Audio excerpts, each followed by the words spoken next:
मधुमेह समज व गैरसमज. मधुमेहाचे जे रुग्ण असतात त्यांना आपल्या आजाराविषयी अनेक शंका असतात, तसेच काही गैरसमज असतात. त्यापैकी एक गैरसमज असा असतो, ज्या मधुमेह रुग्णांची रक्तातली ग्लुकोजची पातळी अधिक असते आणि ज्यांचा डायबिटीस नियंत्रणात नसतो, अशा पेशंटला जर काही सिम्पटम नसतील तर त्यांना असं वाटतं की मला ट्रीटमेंटची आवश्यकता नाही. परंतु त्यांचा जो हा समज आहे हा खरोखरच चुकीचा आहे. एक लक्षात आपण घेतलं पाहिजे की डायबिटीसचे जे लक्षणं असतात हे फक्त साधारणतः एक 10 ते 20% लोकांमध्ये आपल्याला दिसून येतात. 80 ते 90% जे डायबिटीसचे पेशंट असतात त्यांना कुठल्याही प्रकारचे लक्षणं नसतात.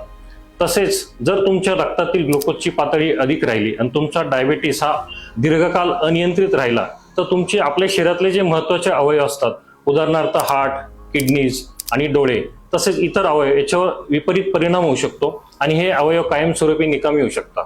जर तुमची रक्तातली ग्लुकोजची पातळी ही नियंत्रणात नसेल आणि तुमचा डायबिटीसचा कंट्रोल नसेल तर तुम्ही तुमच्या डॉक्टरांशी संपर्क साधावा आणि आपला डायबिटीस नियंत्रणात करून घ्यावा.